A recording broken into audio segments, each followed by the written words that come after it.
Orgasmic enlightenment, where the sexual and spiritual come together. I'm Kim Anami, and I'm a holistic sex and relationship coach and a vaginal weightlifter. In this show, we explore all things intimate. I believe that our sexual energy is life force, creative energy, and we can use it to shape our worlds, strengthen our relationships, and self-actualize. I blend the most avant-garde information from neuroscience, ancient sexual practices like Tantra and Taoism, to renegade wellness modalities to show you how to create gourmet sex in your lives. Come one, come all. The 5-day sex date. One of the staples of the Anami way of life is having extended sex dates. A weekly, non-negotiable 3-hour sex date, a quarterly sex weekend, and an annual sex week. Why? Having time and space to devote to each other and your relationship allows you to go deep and discover things you wouldn't otherwise get to when you are rushing to finish before your kids bust in the door, or when you are exhausted at the end of the day and about to pass out, but you want to tick the "we're in a relationship and we ought to have sex for at least 5 minutes" box of your to-do list. You and your relationship are worth much more than that. You will never tap into the magical places I speak of. Psychedelic orgasms that are massive emotional releases full of ecstasy and make you feel like you have seen God. Harvesting your sexual energy to tap into your creative genius, and feeling closer and more connected to yourselves, each other, and the world at large than you ever have. Unless you create the time and space for these things to reveal themselves to you. When couples first hear about my prescription for even a weekly 3-hour sex date, they often balk. What? 3 hours of just sex? Yep. Not dinner, not a walk in the park, just you and your partner naked and touching each other in some way. For 3 hours. You mean 3 hours of intercourse? Eventually, yeah. It's typically a mix of massage, manual play, oral play, and yes, plenty of intercourse. When couples first try it on, it seems daunting to fill 3 hours with each other's bodies.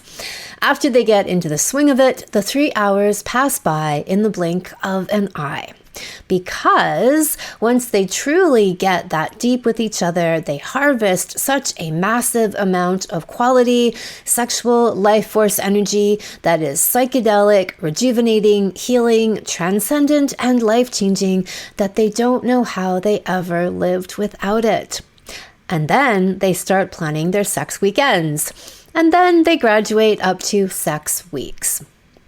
Jeff and Jen have been married for 30 years.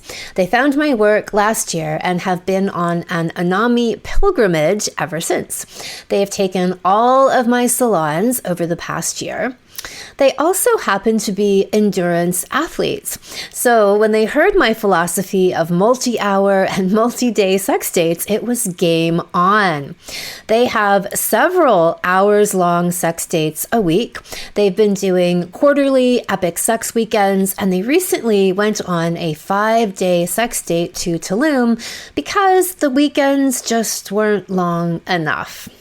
You will hear them share their story of turning around their relationship of 3 decades and how they became ultra sex marathoners, plus what a 5-day sex date looks like. Well fucked all-stars. All right, welcome Jeff and Jen. It's amazing to have you. Thanks. Thank you. Thanks. It's a pleasure to be here. So you guys have had some epic transformations and amazing stories in your journey. So why don't you start? Well, you recently were on a 5-day sex date because you've said that your sex weekends aren't quite enough time for you to do everything that you want to do with each other. And here I am still trying to convince people that a 3-hour sex date is something that they ought to prioritize every week. So we'd love to hear all about that. But before we get into the details of that and what does a 5-day sex date look like, where were you, and tell us about your journey to get to where you are now. Well, I think it started with a text that I sent my husband after I had been on a bit of a journey, putting myself back together after some medical stuff. I had lost a bunch of weight. I hired a nutrition coach, and we were texting, and I said something to the effect of, "Have you taken a look at me? You should really get on that." And it was a wake-up call for him. And you hadn't noticed these changes, Jeff? No, well, we were kind of coming out of like a dry spell. She was sick for a while, and it kind of like really, created a drought in our intimacy, right? And, that's kind of like you end up in like a rut and kind of get used to that new normal. And you don't really notice somebody losing weight when you're, right? Even with your own self. Like if you're looking at yourself in the mirror every day, you may not see notice. it. But, all right. Well, I noticed that you did too, but I haven't seen you in a while. Hold on, Kim, I lost 43 pounds. Okay. Oh, okay. Yeah. So, yeah. I was a size 2 when I had abs. I was like, I think you should get on this. So we were in like a weird place, and our intimacy was kind of sucking at that point. And it's not, I don't know that it's not that I didn't notice. We just weren't in that frame of that mindset. And apparently she was, and she prompted the change. Well, I had been putting myself back together brick by brick, and I was doing it for myself because I had been in this terrible state, and I'm not somebody to accept that as my lot in life.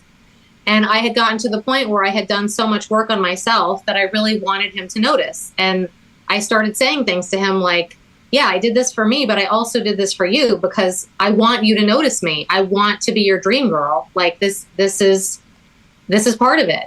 So I think that shook him up. Good. And then what happened? So I took, we were going to go, that kind of prompted like a little bit of a spark in the bedroom again, but nothing like the fucking sparks that we have now since we know you. But this is before you, right? So we were just kind of back to old patterns. And I had, oddly enough, been introduced to you through like a really strange source earlier that year. It was like January of 22, while she was in the middle of doing this transformation and getting herself back in order, right? And he was like, it's like this guy from the fighting world that I'm a martial artist, and I'm like a firearms enthusiast and do a lot of training with that. And I know a lot of high speed, like dangerous people and stuff. And he's a guy that I follow, kind of like you, but dangerous in a different way. So he actually mentioned you on Instagram, and it was very out of character and a bizarre conversation that happened, or posting back and forth, and a lot of his followers were angry about it because it wasn't typical. So he said something about sex and intimacy as being important. He said something, he mentioned you. His girlfriend is a student of yours from the past, and it was almost like he kind of took like one of your little quips and was like getting on the podium and Jeff, I think somehow you're knocking something. I can hear this You're ringing your cup. Yeah. Sorry. I'm sorry. Yeah. Okay. So I'm from New York. We talk with our hands, right? I do too. I just try not to bump into Clink. All right. So this guy's talking about Kim, and I'm like, he's the kind of guy that you hang on his every word. And he mentioned your name, and I think I immediately Googled it. And I'm like, wow, this is interesting. Like, this isn't typical subject matter from this guy. And I don't know if I'm like a self-help guy, but like this sounded like interesting, right? I mean, who doesn't like sex? And that's kind of what you're selling here. So this is what, when people like present this to their partners, right? And they'll be like, oh, my partner's just not into it. They don't want to have a better sex life. I'm like, who says that? I don't know. Like, who does that? So, I don't get it. Right. I really don't. I didn't approach Jen with it at the time. I was just quietly watching your videos, and I got put on your mailing list and was getting stuff, and then that kind of like dwindled away, and I don't know, that lasted like a month or two, and then the emails were probably getting buried in with the rest of them, right? And then she made that comment about like, if you looked at me, you better get on this, and I'm like, So we we had made this plan to go on I had mentioned about going on we do a lot of outdoor stuff, and we were going to go do an overnight hike, and we needed a couple weeks to plan that. And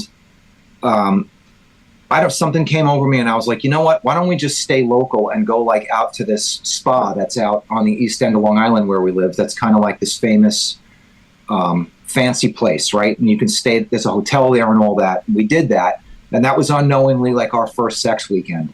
I don't think I even knew what that term was, but we kind of went there, and like she asked me to get on that, and I did, right?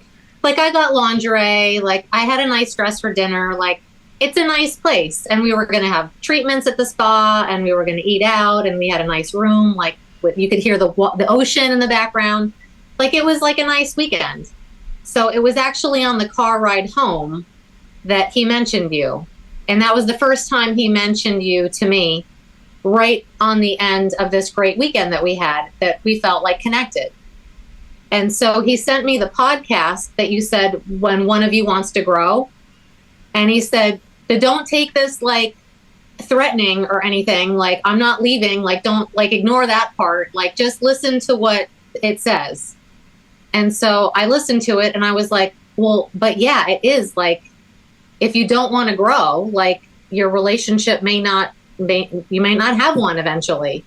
And there's never been a time in my life where he's made a suggestion to better our relationship and I'm ever going to say no. Who the fuck would ever say no to anything? If your partner comes to you and says like, let's try this, I'm like, I'm in, whatever it is. I had never heard of you. I never listened to a podcast. I didn't know anything. I was just in with like, I jumped with both feet. And so he really led us from the very beginning through the Couples Salon. But since that wasn't starting fast enough, he's like, let me just go buy this G-spot Solonette and like, let's just start working on that. So, I mean, he was like, anything he does so much research, and he's like so thorough and meticulous. And this is why he has a successful business. But he was all over the place, like trying to make this happen for me.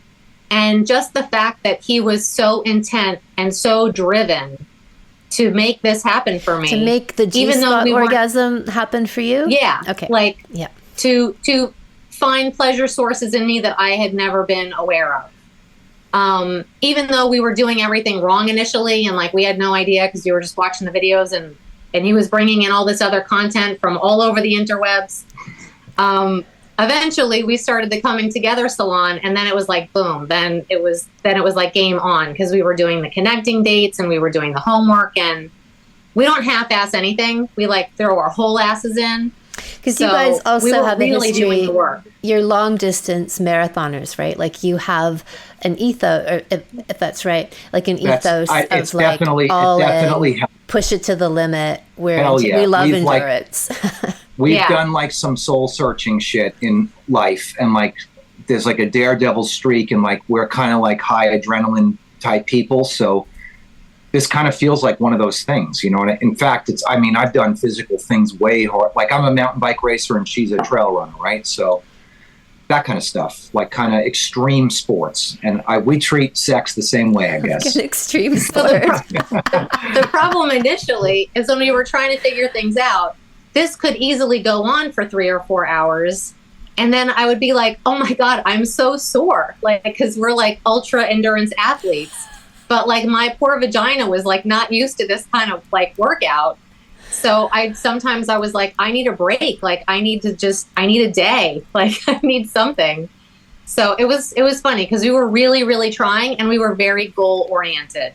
And that was probably like 90% of our problem, was that we were so attached to the goal that it was like very difficult to just like let go and flow and figure out what all that stuff meant that you talk about initially.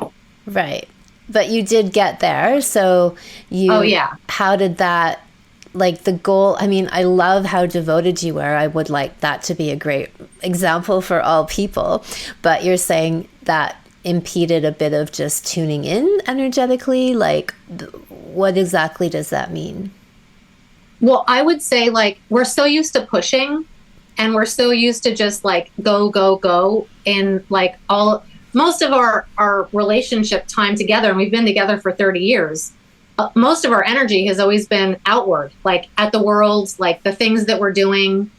And we're always traveling like on the same road, but not necessarily together, like, and connected.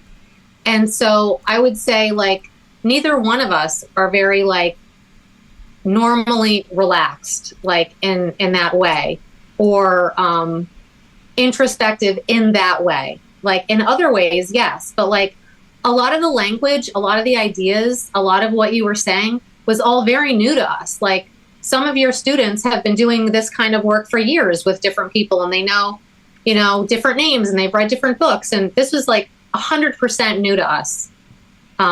Everything we were doing with you. Right.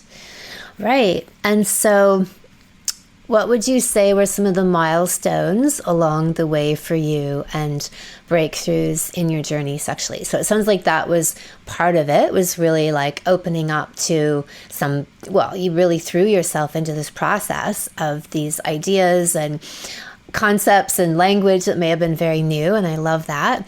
And what were some of the real like sexual breakthroughs that you'd say you've had along the way, both of you? So once I started to, like, you'll remember from when I first started doing this stuff with you, I was like so intent on learning how to do like the technique and like how to make this happen for her, right? And we spent a lot of time. I mean, like 3 hours at a time just to try to have a G-spot orgasm or squirting orgasm or something like that. And we eventually got there, and I was like, I don't even know what I did. Like, it just happened, right? And like, you can't make it happen again, because I didn't understand at the time that that's not really what matters. So this is kind of like a breakthrough in the sense that I don't think there is like a technique there's like a basic technique, of course, and I think every woman is probably different. So you got to learn like the little ins and outs of each one. Well, I only have to worry about one,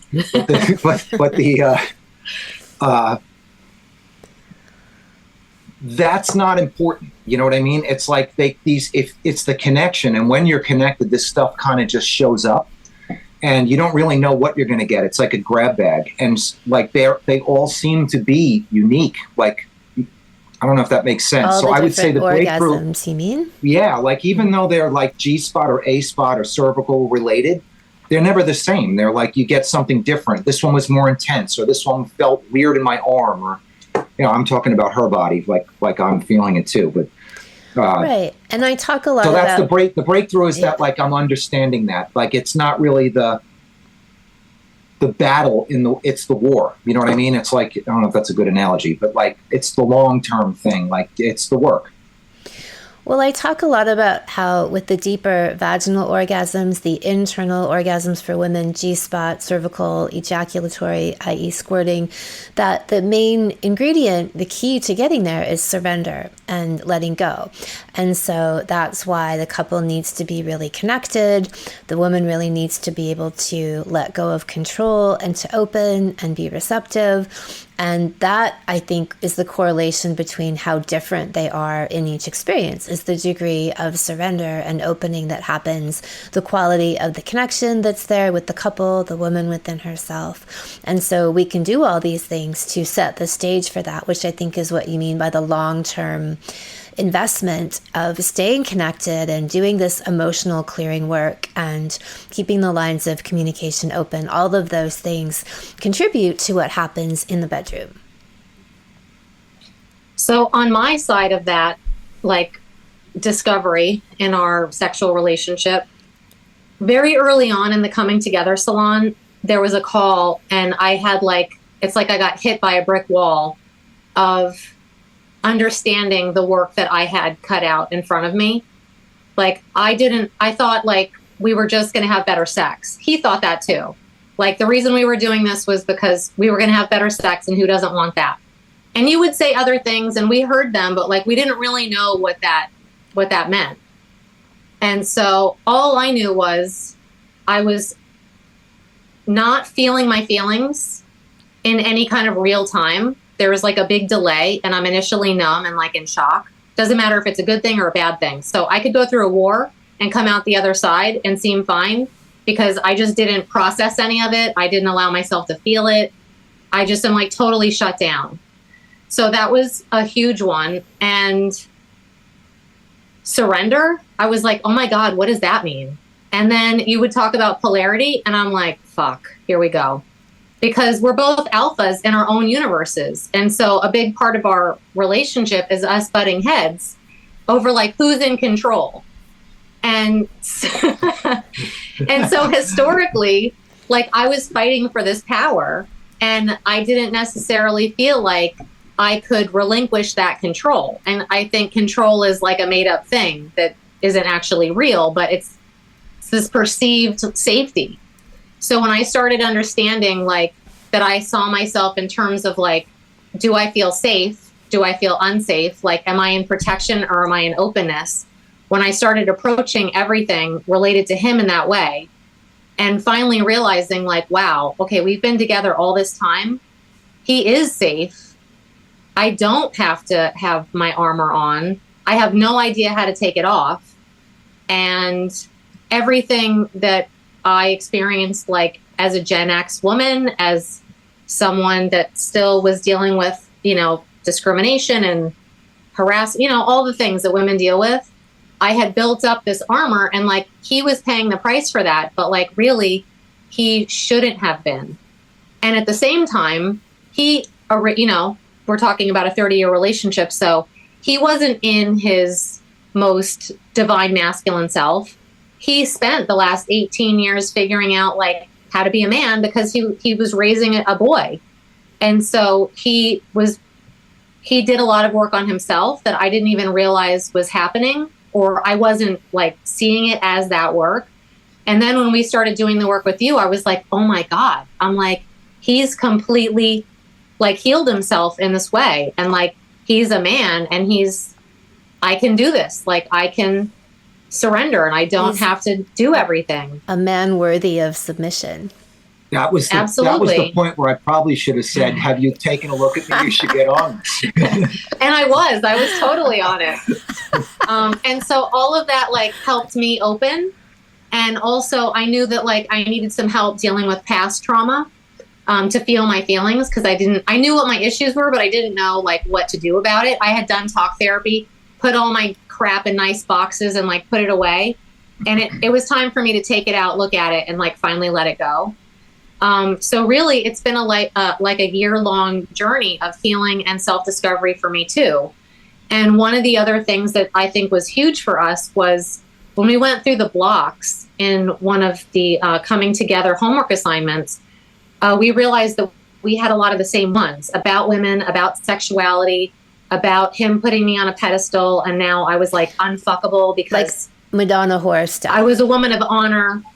And so the fact that I said, yeah, well, I can be like, your wife and the mother of your children, and you can still fuck the shit out of me. And so once we realized it wasn't an either or, it could be like everything, then the walls came down and it was like, okay, game on. Like now we're open to this journey. I love that. And it's funny, like, because that propaganda, that messaging is so prevalent throughout our culture. I always talk about this, is that even if you are raised as a good feminist woman who's a career woman and out there and doing things, and we have all we all get this imprinting of the Madonna whore dichotomy, right? Where a woman can be a virgin or a slut, but she can't be somewhere in between. And even if we intellectually know better than that, we've still been bombarded with this for our entire lives, right? From every element of the media, advertising, constantly, that unless we actually look at it directly to be like, okay, maybe some of this has seeped in someplace, then we can reject it and consciously reshape and be clear about who we are and what we want. But until then, most people are running on very unconscious programs. And part of the issue was like, he was a boy hearing all this stuff that we were hearing as girls. So for him, he was trying to respect me. Like he was not allowing me to be sexual, or he was not sexualizing me out of respect. But that meant like we were not having a great sexual relationship because he wasn't giving himself permission, because he thought that he was doing the right thing. He was being a good guy by like not like allowing me to ever know that he had these desires or that he wanted to do this stuff. And for me, I was like, it was the saddest thing for me that I'm like, I'm turning 50 and I've never actually really explored my sexuality to the extent I would like to, or know my own body, because we were stuck in that belief system, and we've been together for 30 years. So the time that we would have been with other people having success or failures and moving on to the next relationship, we've been together this whole time. So it's like we were kind of stunted sexually because we were with each other for 30 years, not exploring this together, kind of just in this shut down version of what we thought sex was supposed to be. And so to hear him say to me, like, I really want you to explore your body. Like, I'm not feeling insecure about it. It's not threatening to me. It's like to completely reverse all of the things that had previously been a problem was really freeing for me, not because like he controls me, but because he's my partner. And it's like, I want to be able to be completely open and share everything with him. And like the radical honesty part is a big one. And so we take that to heart. And I can't believe the things that we talk about now, because there's no hesitation. It's not uncomfortable. It isn't anything. It's like we just talk freely about anything and everything. So it's just incredible.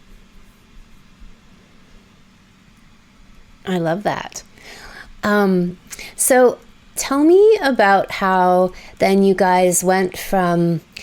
So you said that recently one of the things that you're into is this idea of slow sex, where everything just slows right down almost to the point where there seems like there's no movement. And so describe that, and why has that been important? Because I would think that as you do that, you really... The quick and fast and rushed energy that can be wonderful. I love that too.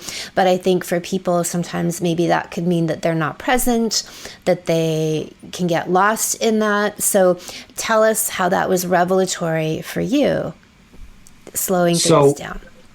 So that was something that, I mean, I never would have imagined to even try that or to slow down. I'm like the male, we want like the jackhammer thing, right? From the guy. It's like, that's the typical, and like, I'm going to put my foot in my mouth, because slowing down helps me also. There's a benefit for the men to do this too, but we just don't understand that.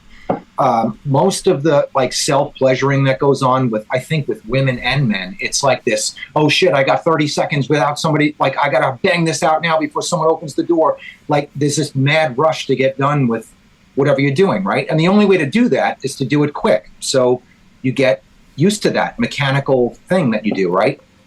And I mean, we still do that here and there, but like I understand now about slowing down. And I don't know if it's true. You know, I almost want to say I think it is true for all women.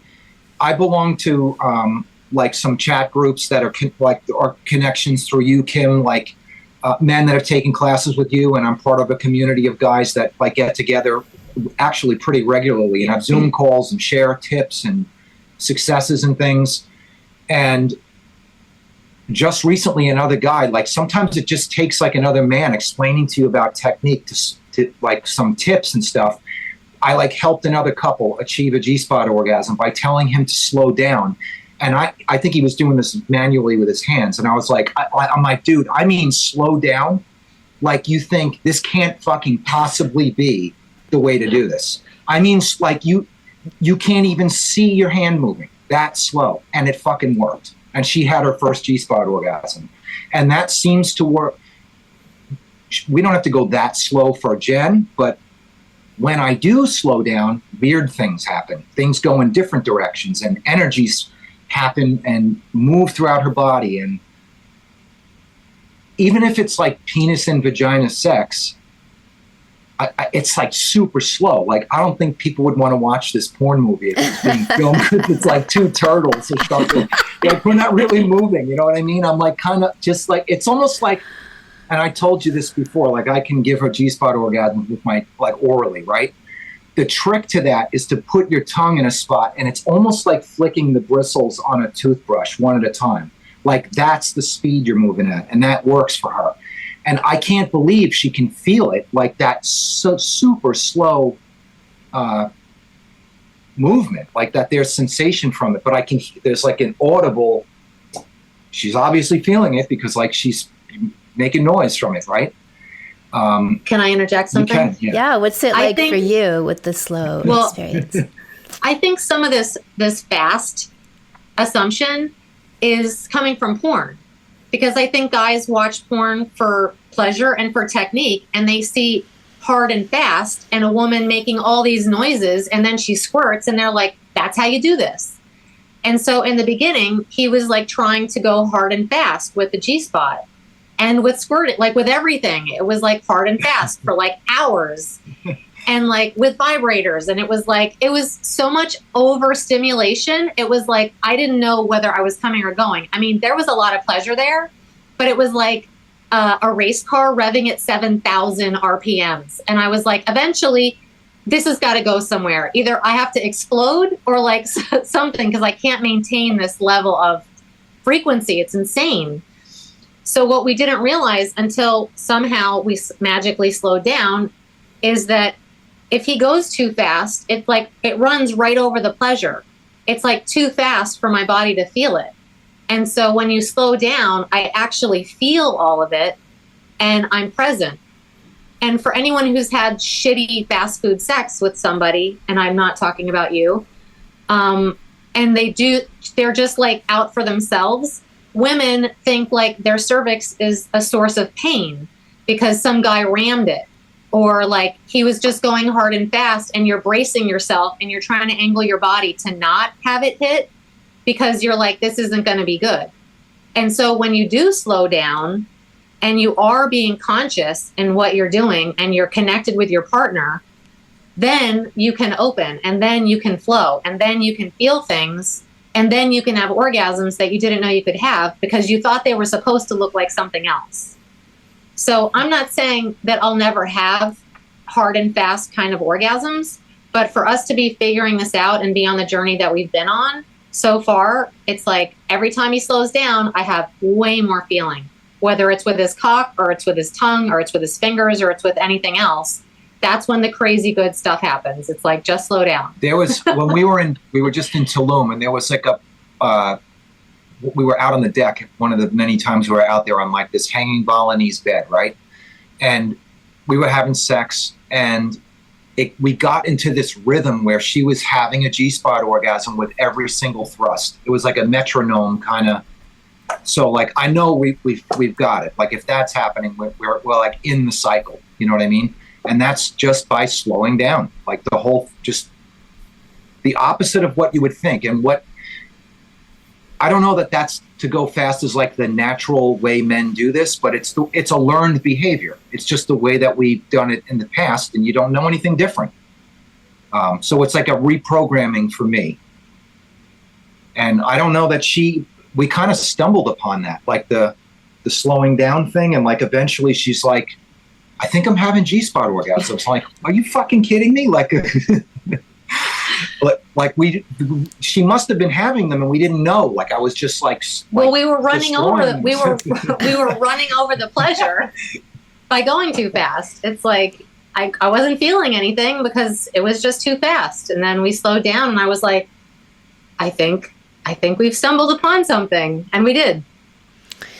So you've talked about how semen retention has now become a big part of the equation here, because what you're saying, and I really believe in this and promote it, is the whole notion of expanded sex. And that's why I talk about the importance of 3-hour sex dates as a minimum, and then beginning to, contemplate and plan sex weekends and even sex weeks, so that we can really have time to sink into things, to open up and to relax and really feel into our bodies. Because most people have varying degrees of physical numbness, emotional numbness, and it's in that uninterrupted time and space to let things really unfurl that we start to tap into what's beneath the surface. And like you say, if there are these habitual patterns or programmed visions of what sex is meant to look like, I would agree some of my most profound experiences have been during very, very slow down, incremental movement, where it's like our genitals begin to talk to each other. There's us and then our genitals. And in that slow space, our genitals have this connection. It's like they wake up and they talk to each other, and we become aware of those conversations as the holders of those genitals. But there's this whole other communication going on at the same time that then I find way easier to tune into in those slower moments. And I'm all about, it doesn't mean you're always going super slow, and a variation of tempo. And I know you've said that as well. But I think especially for people, and this is all of us who've had, we're working through unconscious blocks around all things sexual, going slow really is a profound way to crack that open and to find out what's underneath there that we may have been suppressing, good and bad. Yeah. So I don't know that I would say I've been struggling with it. I've been more like maybe putting it off or something like over the past year, and I'm aware of it, right? When I say I've had like an epiphany about it, I guess it's more like just understanding that there's no way around this. Like if I'm going to enhance my pleasure, and I've had some, I don't know if I would call them energy orgasms, but energy feelings, right? From things that we're doing through sex, and like the other men that I'm involved with that are more astute with that will tell you, like, dude, once you figure this out, you're not going to want to ejaculate anymore. It's so much better right? Like the non-ejaculatory orgasm is the goal. And I understand that. And I'm interested to go to that level, right? So the only way to do it is to start practicing semen retention. And the way to get her to these deeper places, and like where the hard and fast stuff picks up, like you have to master this. And more importantly, we have so much sex. We have 4 scheduled sex dates per week, right? And they're all hours long. There's like a lot of sex happening regularly. And I'll be honest, when those days are back to back, by that second day, that there's like some of the drive is like not there. Like I'm always going to show up, and 10 minutes into it, now you're into it. But like, I wouldn't say I'm dragging ass, but like I'm not looking forward to it. I'm not like it's not prom night. You know what I mean? Is that because you were ejaculating previously, like yes, the day before? Yes. And how many ejaculations might you have in that? Like if you had an hours-long sex date, as you've said? Only one, just once. One. Each sex date, it's only once. Yeah, okay. And it's like always the big finale at the end. Like we'll do the whole thing, and then I'm done at the end, right? Got it. And so you she had never pretty gives me good a hard control. You've had stamina. Yeah. He has really good control. I can fuck for hours, and she can decide, okay, my hips are killing me. I'm like, all right, give me 10 seconds. And then, you know what I mean? Like I can decide when it's going to happen. So I have stamina. It's not a stamina thing. It's more like what I'm interested in is not ejaculating anymore. So I'm getting a little better at this, and like maybe we'll go 1 or 2 and I'll skip it once. And my favorite part of the whole thing is the horniness never goes away. I'm like, it's like I didn't have sex because I didn't come. Does that make sense? And of course it makes sense to you, but I like the way that feels. Like I'm like in my mind, I'm in pursuit of her more. And I think that she can sense that. And like, there's the connection. So like sometimes when we usually have like a little hot wash at the end of each session. Like, how was that? What happened? Like, talk about things. And we can both feel it when there's like a deeper connection. Like, it's just different. I can feel it in her mouth, the way her eyes look. Like, you'll say like that the vagina is connected to the mouth. Like, and it is. Like, once she's like in this thing, her mouth is different. Like, the way she kisses is crazy. Like, it's very intense. And the way her eyes look, just there's something happens. And I'm like, what was it? Why was it so connected tonight? And I think it's because she can sense my pursuit. So I'm starting to figure that out. Like, I'm getting better at this, I guess. I think in the beginning when it was a new idea that he had never heard before your course. And for some students who have been practicing it for a while and you're familiar with them, you might say like, okay, well then you only get to come once this week. And they'd be like, okay, fine, challenge accepted. And he was like, what the fuck? Why would anybody not want to come? Like, what is the point of having sex if you don't get to come? Like, that's the whole point of this. So I think it felt like, and I'm going to speak for you, that someone was trying to take something away from him. And someone was trying to control something that he doesn't want anyone else to control. And I can fully understand that. So whereas some other couples, the female partner might be giving the male partner a hard time about semen retention and like, you said you were going to not come today and like, now we're going to fight about it. I've said to him, this is your journey. Like, because other men are telling you the benefits of this and you're starting to understand that like, this is the path for you. So whether you decide to come or you don't decide to come, that's not for me to judge. Like, I'm here to support you on your journey. And I'm like, I know you're going to figure it out. It's not a question of if, it's when. I'm like, you'll do it when you're ready to do it. And like, I'm not here to rush you. And I think there's like that age-old complaint with couples that is not our life, where like, well, he just cares about himself, or he came and he's done and now he's snoring in 5. That is not what's going on here. She's having 100 orgasms in one session. So like, she can't possibly be like, you can't, that's not the way this is working. This is more about me just getting myself to the next level.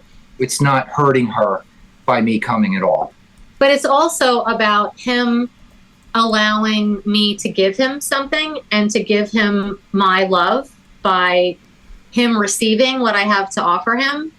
And so has always wanted to please, he's been on this journey for my pleasure for most of a year. And I think a big breakthrough that he's had more recently is in this understanding about semen retention and realizing for him to experience all of the bliss and the ecstasy and taking things to the next level, like the kinds of things that I'm experiencing, for him to have a similar experience, he's going to have to let go. He's going to have to receive. He's going to have to open up and just succumb to it, to the journey. And so I'm just here to support that. And so we've decided that one of the nights is going to be dedicated to him each week, so that we can start practicing that. So I'm excited about it because it means I get to do lingam massages and and end with an epic blowjob. That's her superpower. My superpower, yeah. But if he's retaining, then I have to stop and let him have a second and edge him and not just take him over the top. So we're learning how to communicate that so I know what he actually wants. Right. And I think to be clear for people listening is that, when we first had these conversations about stamina and the talking about orgasm without ejaculation, which is semen retention. But I think firstly, people might think of semen retention as you're just not coming, like in the no fap. It's almost like a the punishment, and I think, but those people within those communities still have amazing stories about how productive they got and how brilliant they got and how their energy, they really found they could funnel all of this energy into their lives and their business and their health and their fitness and their workouts and everything, that they get to see the difference of what it looks like when you're depleting yourself with constant ejaculation. But what I promote, and the best of all possible worlds, is learning how to orgasm without ejaculation. So you actually get all of the pleasure, benefits, and experience of orgasm. You're just not releasing that fluid, which is considered to be very precious, very vital, and ultimately extremely depleting for men if they are letting it go constantly, as most men tend to do. So I think part of that journey might be, times when a man doesn't have either the orgasm or the ejaculation, because we're cultivating and practicing and learning how to master that. But yeah, I mean, you're not the first man to feel defensive, like you're going to get something taken away from you with the prompt of that conversation. But it's great to be able to hear other feedback from men further along on the journey who will attest to what a superpower that is, to be able to be a man, have intense stamina, absolute control, be able to bring your woman to these deeper places. But also that is the key, like these deeper life-changing orgasms that I'm always talking about for women, the internal vaginal orgasms. The parallels to that for men are in extended sex sessions, and then being able to transmute that energy sexually, right? And they get to these higher cataclysmic, more transcendent, spiritual, cracked open type places that just will not happen in a 5-minute busted out orgasm, or the kind of orgasm that makes a man pass out. And I always say the big barometric question is, when you have sex, does it leave you feeling like you want to run a marathon, like you are energized, rejuvenated, transformed, in ecstasy, and that it changed your life? And if not, then you're doing it wrong. And that all comes down to being able to harness our sexual energy rather than just eject it unconsciously out of us. I think the other thing too that's key in all of this is, like, when we first signed up for the Coming Together Salon, we're thinking like we're going to be in a course that's a certain number of weeks, and then like the course is over. And that was just the beginning of the journey for us. Like, we continued on with your other courses and absorbed as much as we were able to handle at that time as being new students to this type of work. So, I mean, now we've been on this journey for over like around a year, and we're not the same people that we were a year ago, like by any stretch of the imagination, like sexually, in the world, like with each other, in our communication, in the sex that we're having. Like, everything about us is completely transformed, and we still realize that we have a ton of work to do. There's always another level to go. So having done couples, he did the men's salon, I did the women's, and I'm in VKF right now. We're going to go right back into the couples salon. There's always things that you missed the first time, things to pick up, and the journey, it's not ending at 8 weeks or 10 weeks. Like, you're just getting started. So when people are frustrated because like they're not having instant results, I would say, well, did you ever sign up for a marathon and think you were going to just like show up and run it? Or you're like, I'm going to lose 40 pounds, but I'm going to do it in 10 weeks. Like, no, you're not. That's not a realistic expectation. But everybody wants instant gratification, and they want like a quick payoff. And this is not how this goes. Like, this is an introspective journey that if you are doing it right, it's always going to be part of who you are. So this is just, it's part of who we are now. And it's a lifestyle. It's not like learning sex tricks. This is who you are now. It's like you change, it changes you. I don't know. And just in conversations, like it was a huge win that he was able to give me the orgasms that he set out to achieve.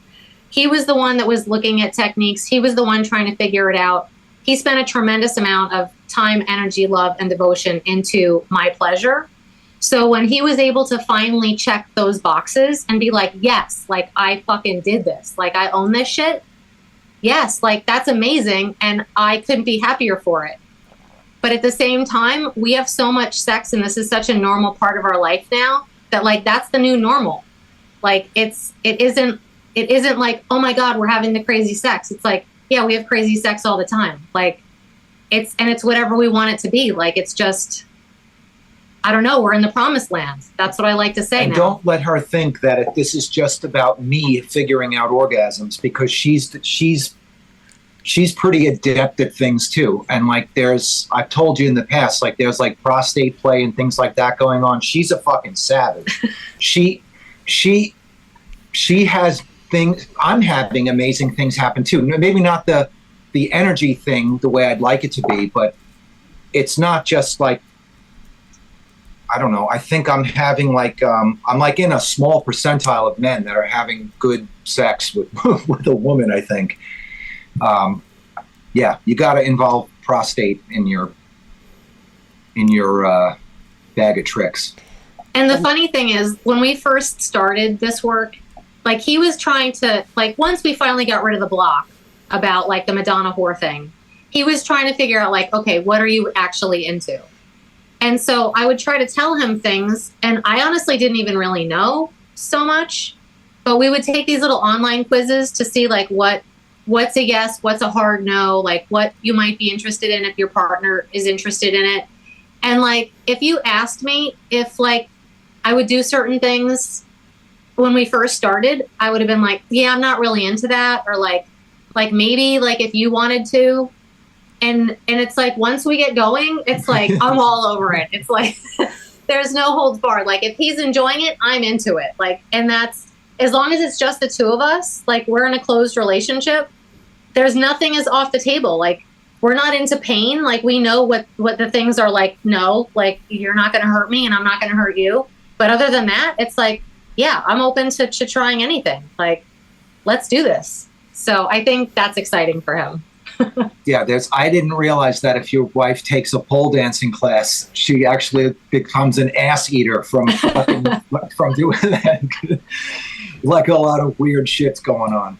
But it's not weird anymore. It's like, this is just... He just can't believe this is his life. Yeah, that's really what it is. I think so. Because for the longest time, part of the thing was he didn't believe that like a woman would really be interested in him, or that a woman would want to do those things. And so I think he's finally coming around to the idea that like, no, I really am a sexual being and I really do want to do these things and I want to do them to you. Like I really am attracted to you. Like, you know, I think he's starting to it's starting to sink in. So it is. You had this experience that, like, I know part of your journey then, Jeff, has been learning to really receive. And you guys had this steak and blowjob day fiasco. Do you want to share about that? Sure, I'd love to. So, you know, with this history of Jeff being a big giver and trying to do all the things for me, I know that he's not used to counting on other people for anything. He's like been a lone wolf for most of his life, even though I've been here. Anytime like we would try to do something together, like a house, you know, like working on a house project or something, he'd be like, let me just do it. Like I work better alone. And so knowing that he's not used to having his needs met by other, especially women in his family, I don't want to be put in that box. Like I want him to know that I love him and I want to pleasure him and I want to be his dream girl and do all the things to make him feel loved and all the things that you'd want in a relationship. So on to steak and blowjob day. I had never heard of it before, but as soon as I did, I was like, oh, this is like the male equivalent of like Valentine's Day, because normally like women are the focus of that day. So steak and blowjob day sounds amazing. I'm like, so I'm going to prove that, you know, he's important and I'm going to have all this stuff I'm going to do for him and it's going to be great, right? Like I'm going to change the narrative that he has to take care of himself and no one else takes care of him. So I put it on the calendar, and then I had a few days where I was having a lot of pain and trying to figure out what was going on in my body, and I was very, very distracted. So that meant like I was screwing things up at work, and then I was like trying to fix things at work, and I was just all over the place. So I come home and I'm talking to him and I'm talking about my neck pain, and I'm like, so how was your day? And he's like, you forgot what today is. And then like I was like, holy shit, it's steak and blowjob day. And I could see like that he was let down, but he was trying to not have feelings about it. Like, oh yeah, this is just like any other day where like I have to take care of myself and like no one cares about my needs. I pretty much get blowjobs every day anyway, so it doesn't really, I wasn't that upset. He was like deflecting, and I was like, this sucks because now I feel my feelings, and I really feel like I totally blew it. Like I fucked this whole thing up, and I felt terrible. And I was trying to express to him, no, this is really important to me. I really want to do this for you. And he's like, don't worry about it. It's not that big of a deal, like whatever. And I was like, no, really, like, please, can I go to the supermarket and like, can we just get on with the night like we had planned? So we ended up talking through our feelings about the whole thing. And I was like, can I please just get the steak and like we continue on with the night? So he ended up surprising me, and he did. He didn't get angry. He didn't get upset. He was like, okay, if you really want to do it, go ahead.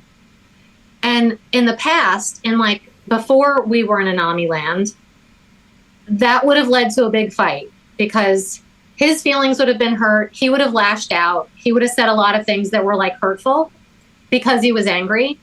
I would have gotten defensive and retreated. And then it would have been like a Cold War. Like there would have been tension in the house. We wouldn't be talking. We would just be like moving around the house. Like it would just be like really uncomfortable and tense.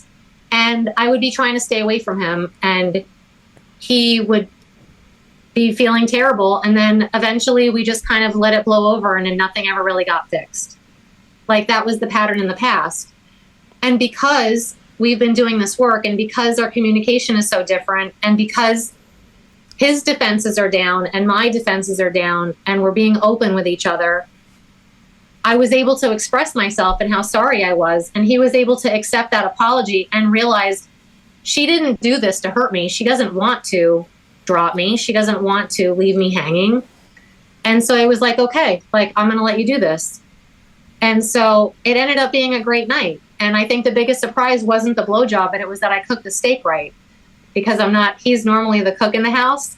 And when I tell you I was out there with a headlamp at the barbecue and the thermometer, like, I thought it was going to take 5 minutes. It took like 20 minutes. I'm like in and out, in and out, in and out.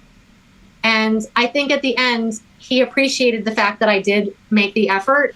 I could have been an asshole and been like, oh, you said it, like I could forget it. Like, okay, then I guess I'll forget it. Like, no, this was fucking important. Like, I show up for you, and like, I'm really sorry that I fucked this up. I feel really bad. And I appreciated that he let me make it up to him.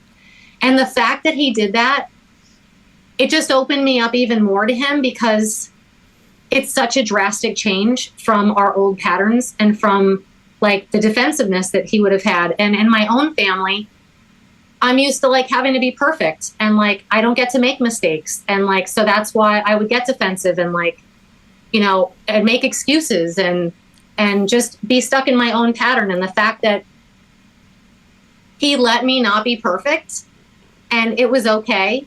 And then we had a great night and we're fully connected. When by the time it was over, I was like, oh my God, this is like everything Kim promises. And like, we just thought we were like going to go take a class and have better sex.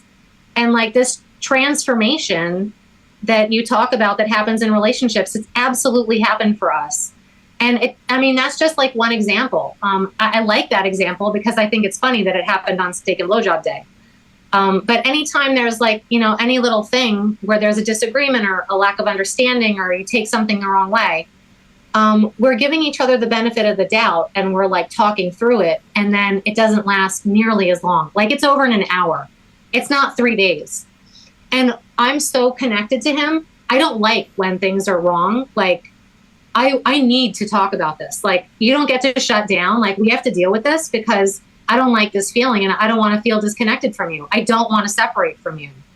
And even when like we had like a lot of stress and like there was some external thing that was stressing us out. And I was like, Kim would tell us we should be having more sex right now, like to fix the external shit that's going on. Like, we have to come together. We can't separate. Like, we need to even like get closer because like we are our safe place for each other.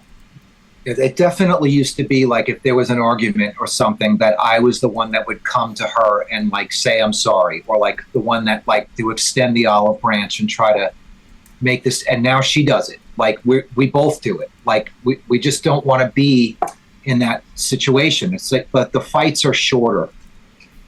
And they're not even fights. They're just like minor, like an outburst or something. And I'm just stressed out from work or something. And I'm snapping at her, and then she tells me I am, and I'm like, all right, and I stop. You know, it's just, we're more consistently happy. And I think part of that is because I've realized that anger is the first response. Anger is what people resort to because they don't want to feel the other feelings. Like, so if somebody hurts you, you react in anger because you don't want to be sad, disappointed, devastated, all those things. So like we would get stuck in the anger. And so his first response would be anger. And then I would respond in anger. And like, that's not our reaction anymore. And when we first started doing the work, sometimes his first reaction would be anger. And I would say like, okay, what's really going on? Like, what's behind this? And it might take 3 hours for us to, he'd be like, I don't even know what I'm angry about. And we would just keep talking and like, until we would finally figure it out. And I might be exhausted. I'm like, oh my God, this is so much work. But eventually it doesn't take that long. It's much quicker. It's like much quicker to move past that because now you don't have that defense mechanism anymore. And you can just get to the meat of whatever the issue is and talk it out and move on. And we're not holding on to shit anymore either. So it's easier to just let it go and move on.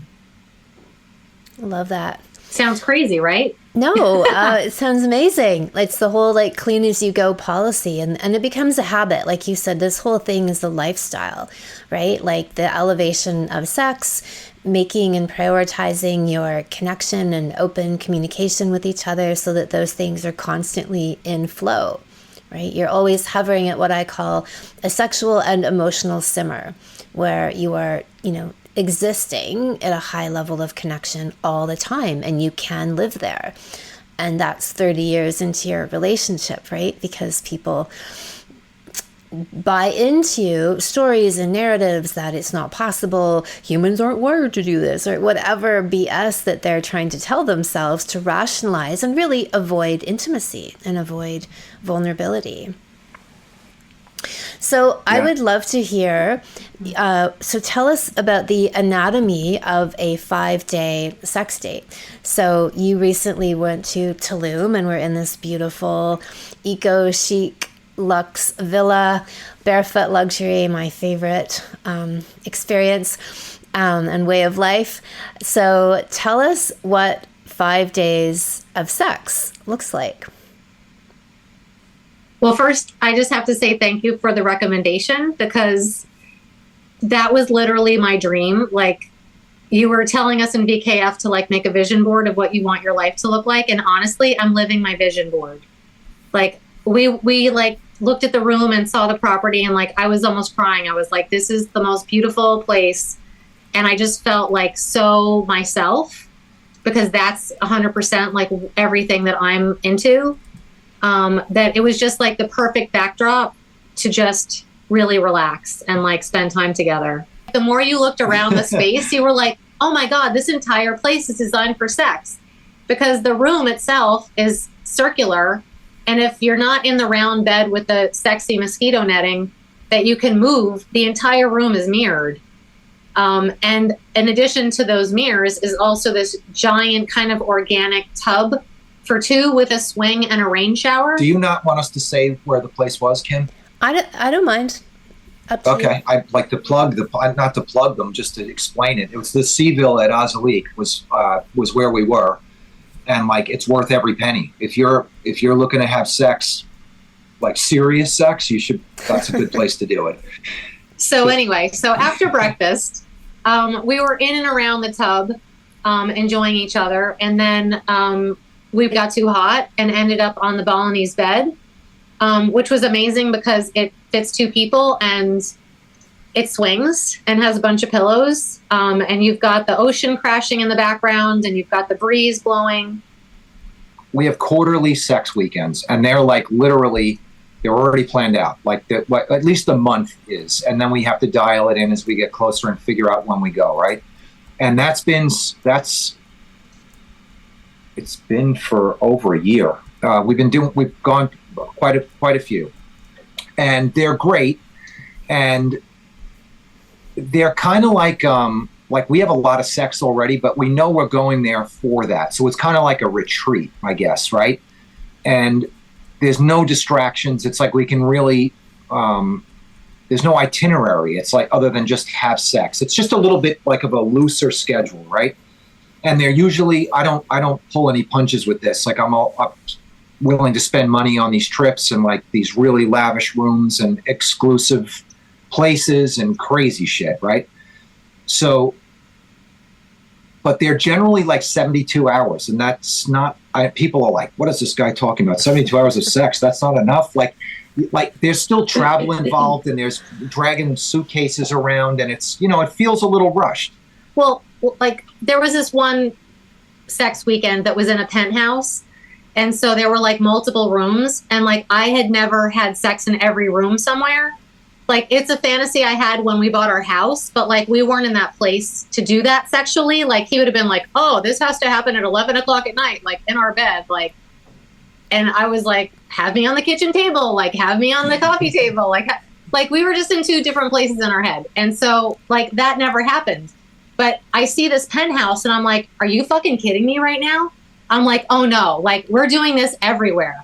And so that was like part of the sex weekend. Like, it isn't like we're planning every single thing that's going to happen when we're there. That was a sex weekend. That was a no, that was that was a regular date night. No, we were there for 2 days. That was the sex weekend. No, you're talking about the penthouse in the Upper West Side. Well, all right, whatever. That was. It's just supposed to show you. It's like insane everywhere we go. Depending on where we are, something might come up like that, or like if there's like a well-placed mirror and like a table. I may be getting flogged on it. Like that might happen. Or, you know, there's a balcony and there's a beautiful beach. With people looking at us. They can't see me and he looks like he's sitting in a chair. You know, it might be an afternoon blowjob. So, I mean, it's just whatever, you know, kind of opportunity arises based on where we are. And it's like new fun places. So you want to do new fun things. But the point is, those trips, as fun as they are, and they are all great, they're still like 72 hours long. And they still feel a little bit like, oh, we got to hurry up and do this because we have to go eat dinner at this time. And there's just, it's a little rushed. So to go to Tulum and be there for 5 days was kind of an experiment in this. And it slowed everything down. Yeah, kind of like female stimulation, right? Like we slowed the whole weekend down and things got better. Partly also because this is 5 days. So if we're going to have like the ultra marathon of sex, I have to pace myself because like, I don't want to be like reeling by day 5 because I'm so like physically used up. I'm like, we're not in a rush. So like, let's just take our time and do whatever we feel like in that moment. Yeah. So that weekend, and because it's like 90 degrees in Mexico, it's really nice there. And you can basically just be naked, and it's like an adults only resort you're on. So like they're kind of expecting to be naked and like nobody gives a shit. Like everybody's assuming all that's going on. So it was just like a different mindset. But we had such a beautiful room that was on the ocean with this tub and this Balinese bed and this lounge area that you could just be lounging. Like I did some of my VKF work. Like I did my Jade Ed practice. Like I listened to a meditation, like, and then he woke up and then, you know, we did something with each other. But like having the tub there and like being able to use that, like in the moonlight or in the middle of the day, or, you know, if it's too windy out, like, okay, now we'll take a bath together, you know, in the room, and then we'll be on the bed in there. There were mirrors everywhere, and it was candlelight only, pretty much. There was like one, like, not very good light source. So the lighting in there is like super romantic to begin with. And it's just, you know, we really didn't feel like we had to be doing anything. So wake up and have sex for a little bit, and don't come because you're going to want to do this later. So we would go to breakfast, come back, get naked again. Like we're taking a bath. We're outside in the pool. He's giving me G-spot orgasms with his tongue while I'm on the swing. I mean, it's whatever we felt like doing for 5 days. It's amazing. Yeah, it just stretched things out a little bit more and took some more pressure off. And that's the key to having good sex, is not being pressured, and like the whole surrender thing and all of that. And she's like like the sensual type anyway. So like that setting, that's her thing. The candlelight, the ocean, the sounds, the smell, the way everything looks. So it was just like a perfect place to do that. Like, I want to be outside. I feel the most like myself. Like, I love water, any water, a bathtub, a hot tub, a lake, a waterfall, like the ocean, any kind of water is like an immediate turn on for me. So to have like 2 pools of water I could go into, and then I'm like listening to it, it's like, I'm just already turned on. Like the whole time I'm turned on. So I don't know. I love the sun. I love the moon. Like, I love the breeze. I love the iguana. Like, I was just, everything about it was just like, I was already in and open. And then we did a couple things because of where we were staying and because he recently had a big birthday. We did a Mayan rebirth ceremony and had massages like waterfront, and took a bath together and made an offering to the ocean. And we're completely naked with 2 strangers. It was like such a strange, this is like just more testament to how different things are. I would never have done that in the past. And she was like a teenage girl, was my massage therapist. And I'm like standing there naked in front of her. I've always been a naked person, and he's like a newer naked person. Yeah. But like the conversions happened. Like, I love it. And it was just a great way for like us to connect in this time, like, because like I had a rebirth in the fall, and we were back at that spa, and like we took a dip in the ocean at night. Like, I got rid of some self-limiting beliefs in a fire, and then we ran into the ocean together for my rebirth. So for us to be in Tulum and to have a similar experience for his just seems like really perfect, and like, and made it us even more connected, because like I felt like I was like supporting him and like in the way that he wanted to do it. And we did a primitive sound healing workshop that was like really, really amazing. And like I wept and like went on a whole journey. And so we had some interesting experiences like on the property that I feel like just heightened our connection and like our sexual connection. So anything we were doing was really like adding to our experience and not detracting from it. Yeah. Normally when we do sex weekends, we try to like just eat food and have sex, right? Like, or at least devote the weekend to sex. And that the rules have loosened a little bit with that. I think like we're kind of not feeling confined inside. Like the Tulum trip, we did do these extra. When you're a guest at the resort, they have like different activities and things going on that are included in your stay there. And like that sound healing was amazing. That was like really, I don't know what it is, but that works on me. Like I feel really reset after that. It's like I can do it, right? And it's just like us going to do those kind of things. This is a new way for us to connect. And it's something that like I've been very open to like these kind of other modalities since we've been doing your work, because I've always been a little bit interested in things like that, but never really pursued them. But in trying to find ways to heal myself, I was like, oh, like, let's go to a sound healing. And the fact that they were doing it with primitive instruments, and that we're like in this Mayan area of like an ancient civilization. Like, I do believe that there is like magic in Mexico from like this ancestral universal connection that they had like with the stars and the ruins. And I don't know, it's just every time we go there, it's a totally different experience, and it's incredible. And so I really love it. And we had a great, the things that we did really just like added to like the work that we're doing and like, and the path that we're on. So I thought it was really fitting. That stuff would not have had the same effect on me had we not been doing your work. This is like, you know what I mean? This just fits right in with all of this stuff, like self-care type things. We're just like open to the message. And I think that's like a big part of it is seeing. You're going to hear things when you're ready to hear them. The universe will give you like, it's like the universe is giving you something, but you got to be listening for it or looking for it, and you're going to miss it. I like to say the universe will let you know what you need to know when you need to know it. And I love that, you know, in describing, say, like when I talk about people having sex weekends or sex weeks, it's like everything there feeds the sex. Like I'd say, you know, if you go to a yoga class, well, you're helping to open your hips so that later on in the day they can stay more comfortably open. You know, like everything is nourishing you and supporting the sex, and having that space where you're opening your heart, opening your genitals.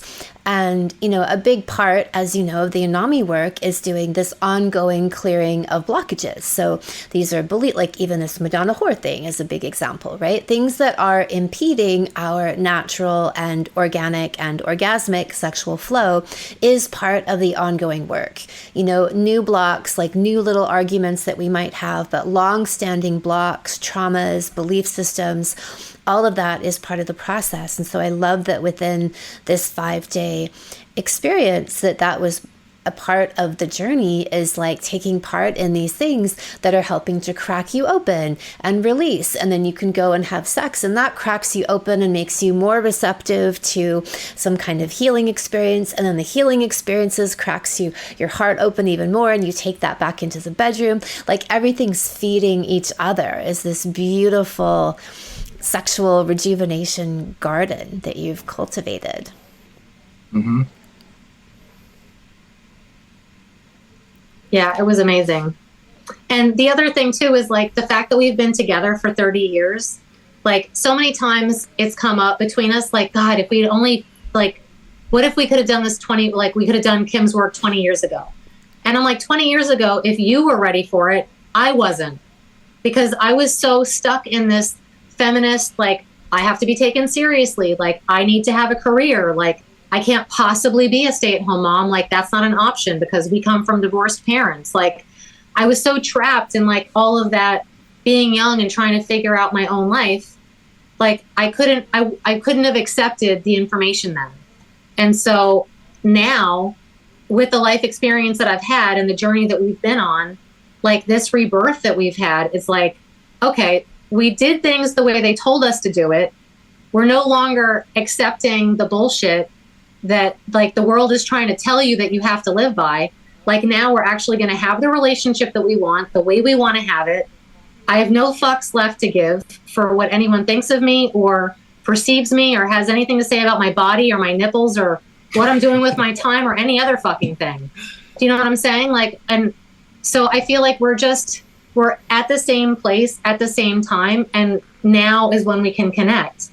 And if I had come to the work before, he would have been like, what the fuck are you talking about? Like he wouldn't have been on board. So I feel like the timing is honestly like perfect. We're both ready. We're open. And like, we're going to reap the benefits of all of it because like this is the path. Like, this is just who we are. You mentioned nipples. I can only assume that you mean maybe you're walking around braless and nipples are being seen. Nipples, like the thing that just scares the shit out of people, apparently, to see them. Even though people are obsessed with titties, you've got some free-range nipples in the wild and people lose their fucking shit. Well, I don't wear a bra anymore. Like, a lot of times I'll wear like maybe like a tank top that has like a shelf bra, or like a camisole, or like something that's the only time I wear like a bra is a sports bra when I'm at the gym running on a treadmill, and I don't wear a shirt. So I definitely have nipples there. No one shamed me there, but I don't care. Even if they tried, I'd be like, good luck. Why don't you just take your shirt off and run with me?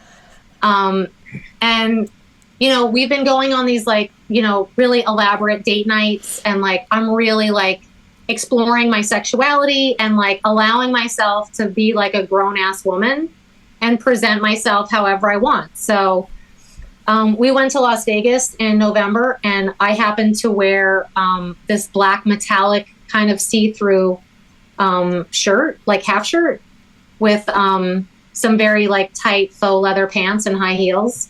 So if you were really looking, you could see my nipples. I was looking. It was a bit of a see-through shirt, and some other people noticed. It was completely it wasn't clear plastic, but it was a see-through shirt. And it was Las Vegas. So I'm like, daytime. if you can't wear this in Vegas, then where the fuck can you ever wear it? And so I was just owning that shit. And I gotta say, in the past, I would have been mortified if she did that years before Kim, right? I'm speaking to Kim, like pre-Kim, right? This is like BC and AD. There's pre-Kim and post-Kim. And I would never have been okay with her doing that because it's drawing that attention. And I don't know what that means. Someone's going to think my wife's a slut, or some other man's going to take her away from me because I can't keep her here. And I got to say, it feels awesome to walk around with a woman that looks like that. She's mine. And it's not, I have a completely different view on the whole thing. And apparently other women do too, because she got somebody in the elevator, like, said to her, I got to say, I love your outfit. Like, you know, other women are empowered by it. And I can feel that. She was talking to Jen, not to me, but I know what she meant. She's like, you know, good for you. And then some other guy, we're like, you know, it's really busy on Las Vegas Boulevard, and we're on our way to Wakuta across the street. We're like in the hub of all the activity. And some dude, like some hip hop guy, is like, oh shit, look at that. He's like, man, that motherfucker's all set. Like, so, and like, I was like gonna high five the guy, like, exactly. So like, there's nothing threatening about this. I have her wrapped around my finger. She's not gonna, she can be overtly sexual and there's no threat from anyone else. I want her to feel like that. It's better for both of us if she exhibits this, right?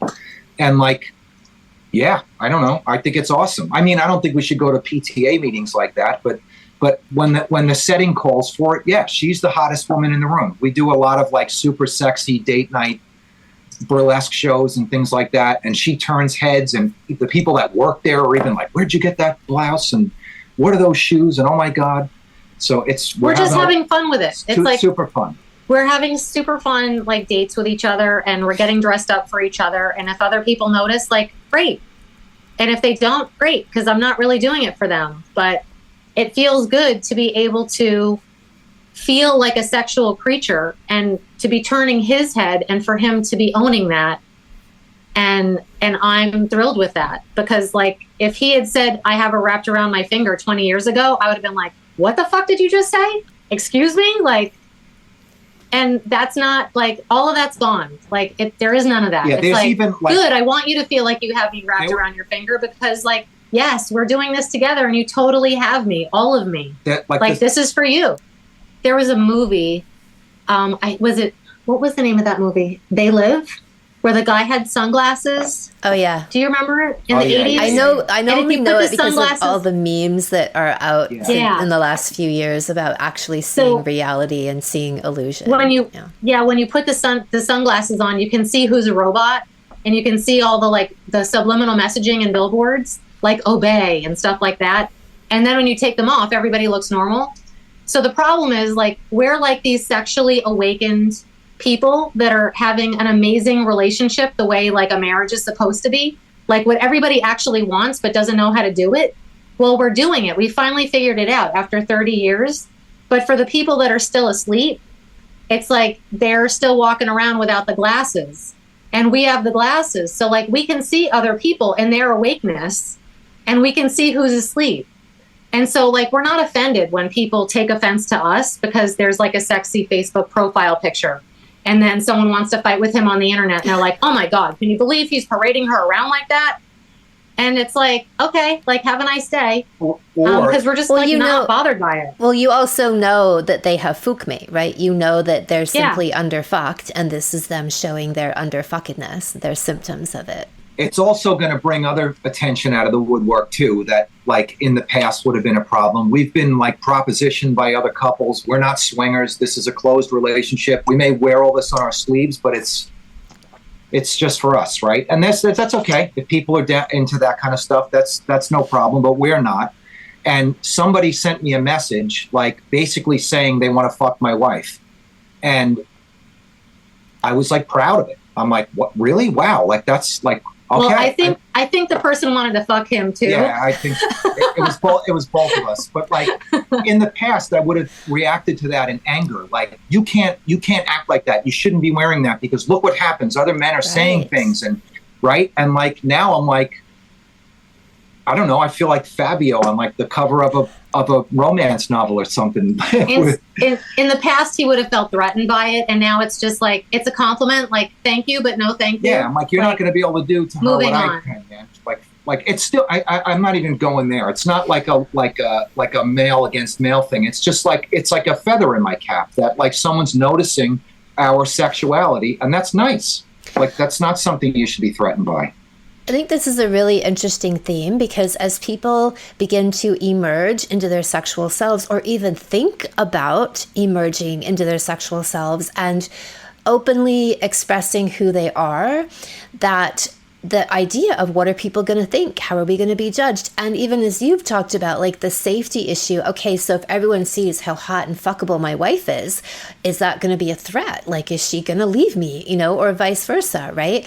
And when you're that deeply immersed within each other and have this conscious monogamy, gourmet sex, hot as fuck relationship, you're so connected that it's not even a concern. And you can feel that energy and deflect that energy. And you do develop what I talk about is the imperviousness of the well-fucked person. I often talk about it with women because it's more of a theme for them because their sexuality is much more judged. But it also exists for men, and that when you reach past a certain threshold in your well-fucked evolution, you get to that place of no fucks given. You become impervious. People's judgments, their approval, lack of approval, whatever, it doesn't even matter. It just goes over your head or it pings off of you, and you've created this energetic force field of protection that you can fully be this self-actualized, wearing see-through clothing, nipples out on display, wearing tight pants, the shape of your cock is obvious for the world to enjoy, like whatever it is, and just the exuberance of your sensuality, and be safe within that, because you can do that, even as an individual as you reach that place, but as a couple, even more so, you've got each other's backs, and you exist, like I said, within this enmeshed cocoon of protection that is actually born out of being fully self-expressed. You almost don't even notice it. It's like, you notice it, but it's just like, I don't care. I don't know. Like, it doesn't matter. The difference for me too, in terms of like dressing up for date night, is what I didn't understand when I was 20. And before I got together with him when I was 20. So let's say 19, going out and trying to wear something that was accentuating my breasts or wearing something tight.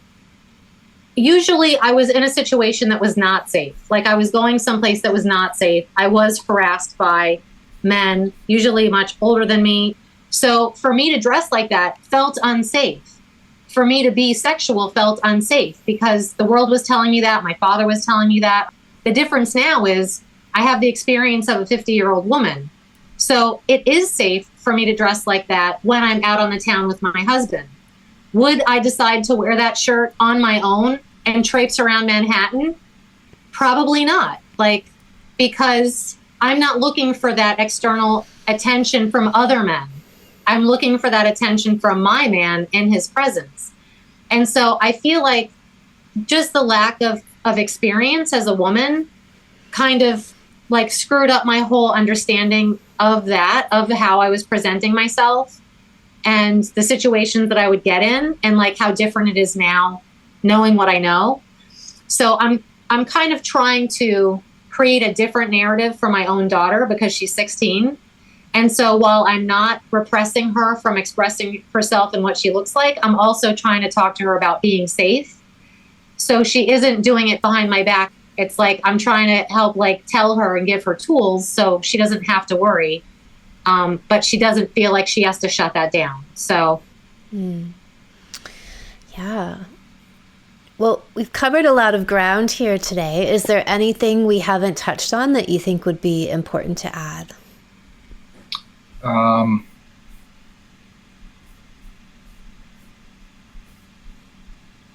Just that I hope this is also kind of like we're like the two of us are like kind of community leaders and are involved, or we were involved in local politics and stuff like that, and seen as like leaders in the community, right? And we've kind of stepped away from a lot of that to just focus inward instead of outward.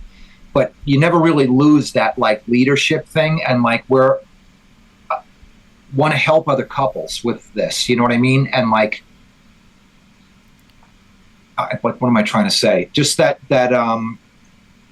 we hope other people, I wish people would ask us more questions. When they do, some of them get scared away and they're not ready or whatever it is. we want to help other marriages. You know what I mean? There's like, everybody's falling apart, and like there's like nowhere left for heterosexual people to go and be themselves, and just like normal couples out there. And that's a shame. And you are helping people, and we want to help you help people. I wish there was more of a way to do that. And I don't know. I would just say that I just want to say thanks, honestly, because we started out thinking we were just going to have better sex, and honestly, our whole marriage has been transformed to the point that we renewed our vows in Vegas in November. And if you asked me if that was going to happen 2 years ago or even a year and a half ago, I'd be like, no. And the whole reason I wanted to do it was because we've been doing this work, and I wanted us to reaffirm to each other our commitment, and the relationship contract that we made in coming together was pretty much my vows. And that, you know, I'm going to keep him at the center of my universe, and that, you know, radical honesty is like part of our relationship now. Like, I'm going to hold him accountable. I'm going to be accountable. And that I'm giving myself to him, all of me, you know, emotionally, physically, sexually, in every way. And so it really felt like this is a new beginning for us. And I'm just glad that we made it this far so that we could finally have the relationship that we always wanted to have. And I really have to thank you for setting us on this journey. And we're going to be on it with you for a while, because there's always another level to go. I love it. My pleasure. It's been wonderful getting to know you both. Jeff and Jen kicked off their Anami Land journey with the Coming Together for Couples Salon last year, which is now open for registration. This is my 10-week online signature program for creating conscious relationships and gourmet sex. You will learn how to have full body and energy orgasms, building supercock male stamina so he can last for hours, how to achieve the deeper, life-changing vaginal orgasms for women, including G-spot and cervical, the sexual reflexology points of the genitals, Tantra 101, how to orgasm without ejaculation for men, full guided tutorials on yoni and lingam massage, my prescriptions for healing using sexual positions, I am the best doctor ever, and busting out of the buddies rut to create sizzling sexual chemistry, and much more. Go to kimanami.com, look for Sexual Savant Salons, and click on Coming Together. Thank you so much for listening. If you haven't already, subscribe and also leave a review. And send someone else the gift of a healthy libido and an off-the-charts love life by sharing this episode with them. We'll be back next week, and in the meantime, many happy orgasms.